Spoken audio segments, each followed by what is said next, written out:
रामेश्वरम यात्रा से संबंधित सभी बातें डिटेल में बताई जाएंगी। जैसे आप रामेश्वरम कैसे पहुंच सकते हैं, यहाँ पर रुकने के लिए क्या व्यवस्था है, सस्ती धर्मशालाएं कहाँ पर मिलेंगी, खाने पीने की क्या व्यवस्था है, यहाँ पर कौन कौन से मंदिर हैं जहाँ पर आप दर्शन करने के लिए जा सकते हैं, साथ ही साथ रामेश्वरम यात्रा में आपका कुल कितना खर्चा हो सकता है। तो वीडियो को शुरू से अंत तक जरूर देखें और अगर आप चैनल पर पहली बार आए हैं तो चैनल को सब्सक्राइब करना, वीडियो को लाइक और शेयर करना बिल्कुल मत भूलिएगा। चलिए सबसे पहले बात करते हैं कि आप रामेश्वरम कैसे पहुंच सकते हैं। दोस्तों, रामेश्वरम पहुंचने के लिए आपके पास 3 ऑप्शन है। पहले ऑप्शन की अगर बात करें तो वो है बाई ट्रेन। अगर आप बाई ट्रेन आना चाहते हैं तो रामेश्वरम में ही रेलवे स्टेशन है। अगर आपके शहर से डायरेक्ट रामेश्वरम तक ट्रेन मिल जाती है तो अच्छी बात है। अगर डायरेक्ट ट्रेन नहीं मिलती है रामेश्वरम तक तो आप मदुरई आ जाइए और मदुरई से रामेश्वरम तक की डिस्टेंस करीब 170 किलोमीटर है। और मदुरई पहुंचने के बाद आप चाहें तो बस के द्वारा या फिर ट्रेन चेंज करके भी आप रामेश्वरम पहुंच सकते हैं। दूसरे ऑप्शन की बात की जाए तो वो है बाई रोड। दोस्तों, अगर आप अपने पर्सनल व्हीकल से आना चाहते हैं तो आप मदुरई तक आ सकते हैं और मदुरई से आपको गवर्नमेंट बसेस और प्राइवेट बसेस दोनों ही मिल जाएंगी, जिसकी मदद से आप रामेश्वरम पहुंच सकते हैं। मदुरई से रामेश्वरम तक की डिस्टेंस 170 किलोमीटर है और बस का किराया करीब 200 से 300 रुपए लग जाता है। अब बात करते हैं तीसरे ऑप्शन की। तीसरा ऑप्शन है बाई फ्लाइट। दोस्तों, अगर आप बाई फ्लाइट आना चाहते हैं तो यहाँ का नियरेस्ट एयरपोर्ट भी मदुरई में ही है। मदुरई से आप बस के द्वारा या फिर टैक्सी हायर करके रामेश्वरम पहुंच सकते हैं। इन तीनों ही ऑप्शन में मेरा रिकमेंडेशन आपको रहेगा कि आप बाई ट्रेन आइए, क्योंकि ये सबसे सस्ता और सुविधाजनक आपको पड़ेगा। साथ ही साथ जब आप बाई ट्रेन आएंगे तो आपको भारत के सबसे लंबे समुद्र पुल पंबन ब्रिज से यात्रा करने का शानदार अनुभव मिलेगा। दोस्तों, पंबन ब्रिज से जब ट्रेन गुजरती है तो आपको बहुत खूबसूरत नजारे देखने को मिलते हैं, तो इसलिए आपको बाई ट्रेन ही आना चाहिए। तो चलिए दोस्तों, अब हम रामेश्वरम पहुंच चुके हैं। अब हमें दर्शन करना है, लेकिन दर्शन करने से पहले हमको क्या क्या करना होगा, चलिए इसके बारे में बात करते हैं। दर्शन करने से पहले मंदिर से 100 मीटर की दूरी पर ही बना है अग्नि तीर्थ।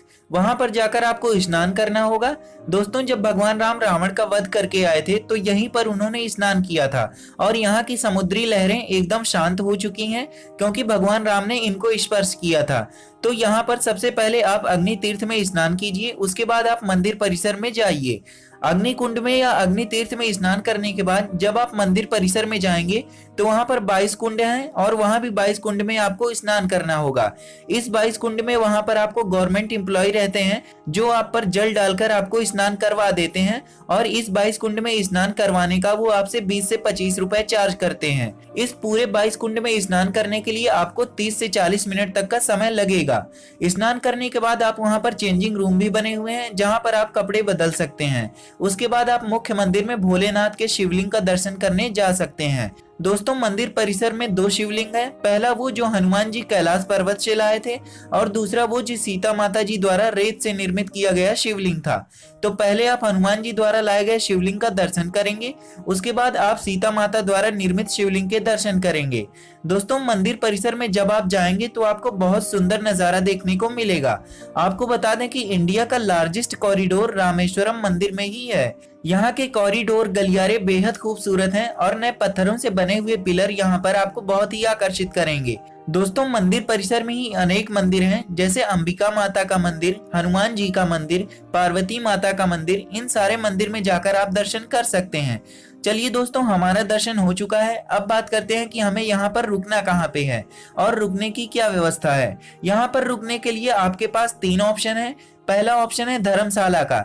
जी हाँ, आपको यहाँ पर धर्मशाला मिल जाएगी जो आपको सबसे सस्ता पड़ जाएगा और एक दिन के लिए धर्मशाला का चार्ज 250 से 300 रुपए तक रहता है। रामेश्वरम में आपको मंदिर परिसर के आसपास ही बहुत सारी धर्मशालाएं देखने को मिल जाएंगी। दूसरा ऑप्शन है दोस्तों रामेश्वरम मंदिर ट्रस्ट की तरफ से भी वहां पर रूम अवेलेबल कराए जाते हैं, जिन्हें आप इस वेबसाइट पर जाकर ऑनलाइन बुक कर सकते हैं और ट्रस्ट के रूम का चार्ज 500 रुपए पर डे का होता है। तीसरे ऑप्शन की बात करें तो वो है प्राइवेट होटल। रामेश्वरम में बहुत सारे प्राइवेट होटल्स भी हैं जिनका चार्ज 500 से 1000 रुपए पर डे का रहता है। तो आपको जो होटल पसंद आता है आप वहां पे स्टे कर सकते हैं। चलिए अब बात करते हैं भोजन की। तो भोजन के लिए भी आपके लिए यहाँ पर 2 ऑप्शन है। पहले ऑप्शन की अगर बात करूं तो वो है मंदिर परिसर में ही मंदिर ट्रस्ट की तरफ से भंडारा चलता रहता है, तो आप भंडारे में जाकर भोजन कर सकते हैं। भंडारे की टाइमिंग यहाँ पर सुबह 11 बजे से दोपहर 3 बजे तक रहती है। तो अगर आप मंदिर परिसर में भोजन करना चाहते हैं तो यहाँ भोजन कर सकते हैं, लेकिन टाइमिंग का विशेष ध्यान रखें, 11 बजे से 3 बजे तक। दूसरा ऑप्शन आपके पास है होटल या रेस्टोरेंट का। यहाँ पर होटल और रेस्टोरेंट आपको 100 से 150 रुपए में थाली मिल जाएगी और आप चाहें तो यहाँ भोजन कर सकते हैं। तो चलिए दोस्तों, अब बात करते हैं कि रामेश्वरम जाने के लिए बेस्ट टाइम या सबसे अच्छा समय कौन सा है।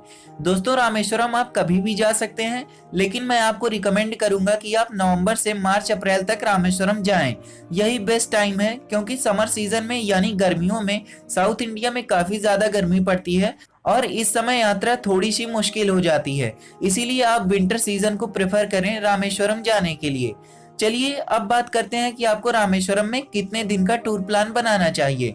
तो आपको बता दें, आप रामेश्वरम में 2 दिन का टूर प्लान बनाइए। 2 दिन रामेश्वरम घूमने के लिए सफिशिएंट है। तो चलिए दोस्तों, अब बात करते हैं कि रामेश्वरम में हमें और कौन कौन सी जगहों पर घूमने जाना चाहिए। बात करते हैं सबसे पहले मंदिर की, जो है पंचमुखी हनुमान मंदिर। दोस्तों, पंचमुखी हनुमान मंदिर में आप जा सकते हैं। यहाँ हनुमान जी की बहुत बड़ी मूर्ति है, जहाँ आप दर्शन कर सकते हैं। दूसरे स्थान की बात की जाए तो वो है नाम्बू न्यागी मंदिर।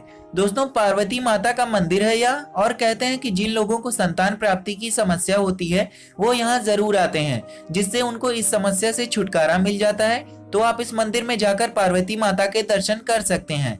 अगले स्थान की बात करूं तो वो है साक्षी हनुमान मंदिर। दोस्तों, साक्षी हनुमान मंदिर मंदिर परिसर से 2 किलोमीटर की दूरी पर है, तो आप साक्षी हनुमान मंदिर में जाकर भी कुछ समय बिता सकते हैं। इसके बाद अगले स्थान की बात करें तो वो है कलाम स्मारक। दोस्तों, यहाँ पर अब्दुल कलाम जी का स्मारक बनाया गया है। ये वो स्थान है जहाँ पर कलाम जी को दफनाया गया है, तो आप यहाँ जाकर कलाम जी को श्रद्धांजलि अर्पित कर सकते हैं। दोस्तों, अगला जो स्थान है वो है धनुषकोडी। दोस्तों, धनुषकोडी आप दूसरे दिन जाइए। पहले दिन मैंने जो आपको प्लेसेस बताई हैं वहां जाइए, और दूसरे दिन आप धनुषकोडी जाइए। दोस्तों, रामेश्वरम से धनुषकोडी की डिस्टेंस करीब 20 किलोमीटर है। धनुषकोडी वही जगह है जहां पर वानर सेना द्वारा लंका जाने के लिए समुद्र में पुल या राम सेतु बनाया गया था। तो धनुषकोडी में आप जरूर जाइए, वहां पर आपको बहुत सुंदर समुद्र देखने को मिलेगा। और साथ ही साथ Dhanushkodi last land of India के रूप में भी जाना जाता है। तो आप धनुषकोडी जरूर जाइए, ये आपके लिए मस्ट विजिट प्लेस है। दोस्तों, अब बात करते हैं कि इन सारी जगहों को घूमने के लिए हमारा साधन क्या होगा। दोस्तों, अग्नि तीर्थ के पास ही आपको बहुत सारे ऑटो मिल जाएंगे, और ये आपको 800 से 1000 रुपए में इन सारी जगहों को घुमा के आपको वापस मंदिर परिसर में छोड़ देंगे। तो चलिए दोस्तों, आप सबसे जरूरी बात करते हैं कि रामेश्वरम यात्रा में आपका कुल कितना खर्चा होगा। दोस्तों, यहाँ पर जो मैं आपको खर्चा बताऊंगा उसमें किसी भी तरह की बस टिकट, फ्लाइट टिकट या ट्रेन टिकट शामिल नहीं है। इसमें केवल आपके खाने का खर्चा, रुकने का खर्चा और जो ऑटो बुक करा के आप सारी जगहों को घूमेंगे उसका खर्चा इसमें शामिल है। तो एक व्यक्ति का रामेश्वरम यात्रा में 2 दिन के लिए करीब 1500 से 2000 रुपए तक खर्चा हो जाएगा। तो दोस्तों, ये थी रामेश्वरम यात्रा के बारे में कंप्लीट जानकारी। अगर आपको वीडियो पसंद आई है तो वीडियो को लाइक करें और चैनल को जरूर सब्सक्राइब करें, जिससे आपको आगे भी